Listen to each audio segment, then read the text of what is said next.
कर्पूरगौरं करुणावतारं संसारसारम्।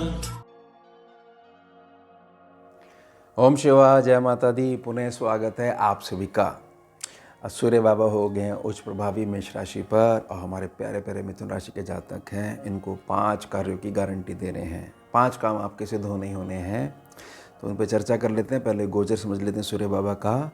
14 अप्रैल 2025 दिन सोमवार, भोर सुबह 3:30 बजे से 14 मई 2025 दिन गुरुवार रात्रि 12:20 तक मेष राशि पर उच्च प्रभावी होकर गोचर रहेगा हमारे सूर्य नारायण का।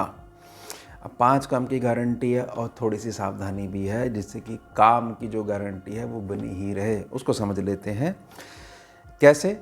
इसको ऐसे समझिएगा कि सूर्य बाबा जहाँ बैठे हुए हैं उच्च होकर, वह आपका बेनिफिट सेक्शन यानी कि पहले काम की गारंटी, यानी कि 11वां भाव। एक भाव पीछे चमक जाएगी सूर्य बाबा की 10वां सेक्शन। ये हो गया दूसरे काम की गारंटी। और समझाऊंगा कि गारंटी में क्या, क्योंकि उससे तो बहुत सारे फल निकलते हैं। उसके पश्चात एक भाव आगे दृष्टि, जहाँ वृषभ राशि है, गुरु बाबा वहाँ बैठे हुए, ये है तीसरे काम की गारंटी। उसके पश्चात जो आपका तीसरा भाव है, जहाँ पर सूर्य बाबा का घर है, सिंह राशि है, ये होगी चौथे काम की गारंटी। उसके पश्चात थोड़ी सी सावधानी के साथ गारंटी ज़रूर मिलेगी, वह आपका 5वां सेक्शन, जहाँ पर 7 नंबर लिखा हुआ है, यह है यहाँ पर तुला राशि।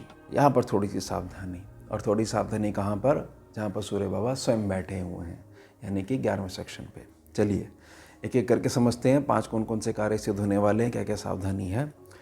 सबसे पहले एक चीज़ समझ लीजिए कि सूर्य बाबा जो उच्च हैं, जब ये उच्च प्रभाव से हट जाएंगे तो इसका मतलब यह नहीं होगा कि जो 5 काम की गारंटी है वो रुक जाएगी। नहीं, गोचर को ऐसे समझा करिए कि ये मौका मिला है आपको, इसमें अपने कार्य सिद्ध कर लो या बीज डाल लो। उसके बाद गोचर जब चला जाएगा तो आपको अपने लक्ष्य की प्राप्ति में जो बाधा आ रही थी उसको आपने दूर कर लिया और सीधी दृष्टि में आपको अपनी जो मंजिल वो क्लियर होने लग गई, स्पष्ट होने लग गई। तो गोचर ऐसे फ़र्क डालता है। ऐसा नहीं कि गोचर में उच्च प्रभावी के बाद हट जाएंगे तो जो बेनिफिट्स मिल रहे थे वो सारे के सारे रुक जाएंगे और फिर इंतज़ार करना पड़ेगा दोबारा उच्च होकर कब आएंगे। इसको सीधे समझिएगा। पहले काम की गारंटी क्या है? पहले काम की गारंटी है कि किसी भी रूप में जहाँ भी आपका कोई कार्य ऐसा रुका हुआ है जिसके कारण से 10 लोग प्रभावित हो रहे हैं, 10 कार्य आपके रुके हुए हैं। मान लीजिए कहीं से पैसे ही आने हैं, एक बड़ा अमाउंट आना है और छोटे मोटे कागज नहीं होने के कारण या अमुक अधिकारी नहीं होने के कारण कि जब तक वह जाके फाइल पास नहीं करेंगे, या कोई भी ऐसी व्यवस्था जिसमें कि आपके हाथ बंधे हुए हैं लेकिन आपका कार्य अगर नहीं होता है तो उसमें आपके 10 कार्य रुके हुए हैं, ये कार्य आपका होगा। ये है आपकी पहली गारंटी।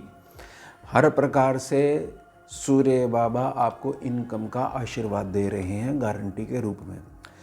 दूसरा काम जो है, दूसरा काम यह है कि कर्म क्षेत्र पर बहुत लंबे समय से जो आपने मेहनत करी है और ऑफिस की इनर जो पॉलिटिक्स है उसका शिकार बने हुए हो, तो जो गलतफहमी बड़े अधिकारियों को हो गई है, मान लीजिए किसी ने उनके कान भर दिए हैं आपके खिलाफ, तो सारी चीज़ें पलट जाएगी, यू टर्न आ जाएगा और आपने शांत बने रहना है। ना आपने किसी का मखौल बनाना है, ना कोई बहुत ज़्यादा इस प्रकार की उत्तेजना लेके आनी कि बहुत अच्छा हो गया तुम्हारे साथ, तुमने हमारे को बहुत दुखी करा। बिल्कुल शांत बने रहना है, इसका बहुत ज़्यादा बेनिफिट मिलेगा इस धैर्य वाले स्वभाव का।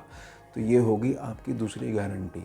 और यहाँ पर जो जातकों की शिकायत है, मिथुन राशि के जातक, कि हमारा काम जो है वह बंधा हुआ नहीं है, कभी आ जाता है कभी नहीं आता है, या फिर ऐसी चीज़ है कि काम ही नहीं है, तो यहाँ पर भी सूर्य देव आपके कर्म क्षेत्र को मजबूत रखेंगे।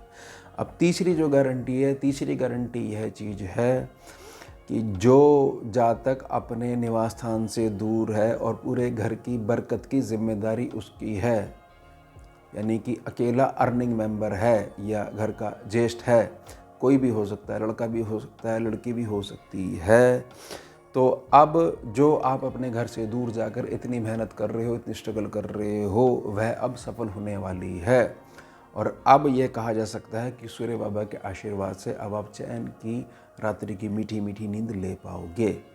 हर प्रकार से इस बात को समझ जाइएगा जब चैन की मीठी नींद ले पाओगे तो जो आपका छठा सेक्शन है वह भी बहुत ज़्यादा संतुलित हो जाएगा। जिसकी भी लेनदारी है, देनदारी है, छोटी मोटी जो परेशानियां हैं जिससे कि पूरा का पूरा दिन आपका डिस्टर्ब बना रहता है, वो सब की सब शून्य होने वाली हैं, जड़ से ख़त्म होने वाली हैं। अब थोड़ा सा इस बात को समझिए कि पूर्व में जातक ने ये कहा है कि बताइए मैंने अपने 2 साल इतनी यात्राएं करी, इतना काम करा और उसका बेनिफिट आज तक नहीं मिला। आप एक बार सूर्य बाबा का नाम लेते हुए, महादेव का नाम लेते हुए छोड़ के देखिए, सरेंडर करके देखिए, क्योंकि तीसरा जो सेक्शन है जहाँ पर 5 नंबर लिखा हुआ है वहाँ से भर भर के आशीर्वाद आने वाला है। तो अब आपको पता लगेगा थोड़ा सा देर हो गई है लेकिन अंधेर नहीं है, और उसके आधार पे कहा जा सकता है कि आपका भाग्य वाला सेक्शन है भर भर के आपको आशीर्वाद देने के लिए खड़ा हो गया है। ध्यान रख लीजिएगा इस चीज़ का, सूर्य आपकी लगन कुंडली में किसी भी प्रभाव में हो, नेगेटिव क्या महानेगेटिव हो, लेकिन आपको आशीर्वाद मिलेगा ही मिलेगा। ये है स्कैनिंग विद्या का अनुभव, जिसमें गोचर में सूर्यदेव बहुत ज़्यादा ताकत इनको मिल गई है। उसके पश्चात जो 5वीं गारंटी है, और थोड़ी सी सावधानी है, 5वीं गारंटी है कि आपके जीवन में अगर आपने किसी बड़े लेवल की, बड़े प्रोजेक्ट की तैयारी करी है तो वह तैयारी का फल अब आपको मिलने वाला है। आपका जो संतान पक्ष है और या संतान वाली एज में हो, तो आपका जो अभिभावक वाला पक्ष है, इनके बीच जो मतभेद चलते आए हैं वह दूर होने वाले हैं। आपके जीवन में बड़े प्रोजेक्ट के साथ साथ आपकी संतान के जीवन में भी जो उसकी बहुत एक छिपी हुई जो इच्छा है कि वह कुछ करना चाहता है जीवन में इस चीज़ को लेके, तो उसमें भी 4 चांद लगने वाले हैं। सावधानी क्या बना के रखनी है? सावधानी यह बना के रखनी है कि एकदम से जो बेनिफिट होगा, एकदम से जो पैसा आएगा, आपने उसको संतुलित रूप में उसको निवेश करना है या बचा के रखना है। ये ध्यान रख लीजिएगा इस बात का। अगर हड़बड़ाहट में कोई भी ऐसा निवेश कर लोगे जहाँ पर पैसा तो सूर्यदेव ने दिलवा दिया, लेकिन निवेश के लिए आपको समझदारी जो दिखानी चाहिए थी, थोड़ी पेशेंस दिखानी चाहिए थी, वह नहीं दिखा पाए, तो व्यर्थ में परेशानी, दिमागी उलझनों में आप परेशान बने रह सकते हो। बस यही है। साथ ही साथ आपको चीज़ समझनी पड़ेगी, जो संतान पक्ष है वह संतान ही रहेगी। वह जब आपकी एज में पहुंच जाएगी तो बहुत सारी चीज़ें प्रकृति, दुनियादारी इसको सब सिखा देगी। इस बात को आपको समझना पड़ेगा। आप बड़े हो तो बड़े जैसे बनिए, और छोटे हो तो ये थोपनी बंद करिए, क्योंकि वह आपके अभिभावक हैं, माता पिता हैं। वो नहीं होंगे तो आप भी नहीं होगे। उनका आशीर्वाद होगा। माँ बाप का जिसके साथ आशीर्वाद होता है उसने तो कामयाब होना ही होना है, उसने तो प्रगति करनी ही करनी है, सूर्यदेव की तरह चमकना ही चमकना है। तो यह सेक्शन मत बिगाड़िएगा। और बेनिफिट वाला सेक्शन है जहाँ पर सूर्य बाबा बैठे हुए हैं, उच्च के होके बैठे हुए हैं। आने वाले लाभ के बाद उसकी चर्चा किसी से नहीं होनी चाहिए, नहीं तो केतु बाबा खराब होने लग जाएंगे। ये मेरी निजी प्रार्थना रहेगी। तो ये हो गया हमारा उत्तम विषय। मिलते हैं आपसे अगले भाग में नए विषय के साथ। जुड़िए और जोड़िए। ओम शिवा, जय माता। भुजगेन्द्रहारं कर्पूरगौरं करुणावतारं